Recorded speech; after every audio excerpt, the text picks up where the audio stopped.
ಹೈದರಾಬಾದ್ ನಿಜಾಮನ ದಬ್ಬಾಳಿಕೆ ವಿರುದ್ಧ ನಡೆದ ಹೋರಾಟ ನೂರಾರು ಜನರ ತ್ಯಾಗ ಬಲಿದಾನದ ಪ್ರತೀಕವಾಗಿ ಇಂದು ಕಲ್ಯಾಣ ಕರ್ನಾಟಕ ಪ್ರಾಂತ್ಯದಲ್ಲಿ ವಿಮೋಚನಾ ದಿನಾಚರಣೆಯ ಅಂಗವಾಗಿ ಧ್ವಜಾರೋಹಣ ನೆರವೇರಿಸಲಾಯಿತು.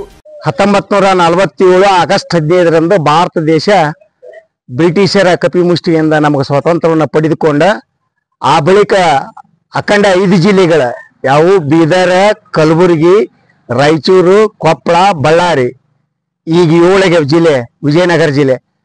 ಹಾಗಾದ್ರೆ ಅಂದಿನ ದಿನಮಾನದಲ್ಲಿ ಈ ಬ್ರಿಟಿಷರ ಆಡಳಿತದಲ್ಲಿರ್ತಕ್ಕಂಥ 78ನೇ ಕಲ್ಯಾಣ ಕರ್ನಾಟಕ ವಿಮೋಚನಾ ಧ್ವಜಾರೋಹಣದ ಸಂಭ್ರಮಾಚರಣೆ ಪ್ರಯುಕ್ತವಾಗಿ ಕೊಪ್ಪಳ ಜಿಲ್ಲೆ ಕುಕ್ಕನೂರ ತಾಲೂಕಿನ ಯರಿಹಂಚಿನಾಳ ಗ್ರಾಮದ ಅರಿವೆ ಕೇಂದ್ರ ಸಾರ್ವಜನಿಕ ಗ್ರಂಥಾಲಯ ಕಚೇರಿಯಲ್ಲಿ ಆಯೋಜಿಸಲಾಗಿದ್ದ 7 ಜಿಲ್ಲೆಗೆ ಒಳಪಡುವ ಕಲ್ಯಾಣ ಕರ್ನಾಟಕ ವಿಮೋಚನಾ ಧ್ವಜಾರೋಹಣವನ್ನ ರಾಜ್ಯ ರೈತ ಸಂಘದ ರಾಜ್ಯ ಉಪಾಧ್ಯಕ್ಷ ಅಂದಪ್ಪ ಕೋಳೂರ ಅವರು ಧ್ವಜಾರೋಹಣವನ್ನ ನೆರವೇರಿಸಿ ಪ್ರಾಸ್ತಾವಿಕವಾಗಿ ಮಾತನಾಡಿದರು.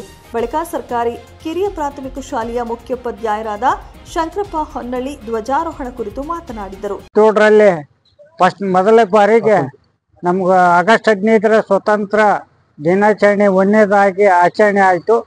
ನಂತರ ಒಂದು ವರ್ಷ ಆದ ನಂತರ 1948ರಲ್ಲಿ ಒಂದು ಏನು ಸ್ವತಃ ಒಂದು ಕಲ್ಯಾಣದ ಹೈದರಾಬಾದ್ ಶಾಲೆಯ ಎಲ್ಲಾ ವಿದ್ಯಾರ್ಥಿಗಳು ಈ ಕಾರ್ಯಕ್ರಮದಲ್ಲಿ ಪಾಲ್ಗೊಂಡು ರಾಷ್ಟ್ರಗೀತೆ ಹಾಡಿ ಗಣ್ಯ ವ್ಯಕ್ತಿಗಳನ್ನ ಸ್ವಾಗತಿಸಿದರು. ಕಲ್ಯಾಣ ಕರ್ನಾಟಕ ವಿಮೋಚನೆ ಧ್ವಜಾರೋಹಣದ ಅಧ್ಯಕ್ಷತೆಯನ್ನ ಗ್ರಂಥಪಾಲಕರಾದ ಭೀಮಪ್ಪ ಪೂಜಾರ ವಹಿಸಿಕೊಂಡಿದ್ದರು. ಈ ಸಂದರ್ಭದಲ್ಲಿ ನಿವೃತ್ತ ಪೋಸ್ಟ್ ಮಾಸ್ಟರ್ ಶಿವಣ್ಣ ಯಾಳಗಿ, ನಿವೃತ್ತಿ ಶಿಕ್ಷಕರಾದ ಶಂಕರಪ್ಪ ಸಾದರ, ಗ್ರಾಮ ಪಂಚಾಯಿತಿ ಸದಸ್ಯರಾದ ಪರಮೇಶ ಹನಸಿ, ಬಸವರಾಜ ಕೋಳೂರ, ಶಾಂಬಪ್ಪ ಪತ್ತಾರ್, ಗುಡದಪ್ಪ ಸೇರಿದಂತೆ ಊರಿನ ಗಣ್ಯ ವ್ಯಕ್ತಿಗಳು, ಯುವಕರು ಈ ಕಾರ್ಯಕ್ರಮದಲ್ಲಿ ಉಪಸ್ಥಿತರಿದ್ದರು. 9 ಲೈವ್ ನ್ಯೂಸ್ ಕೊಪ್ಪಳ.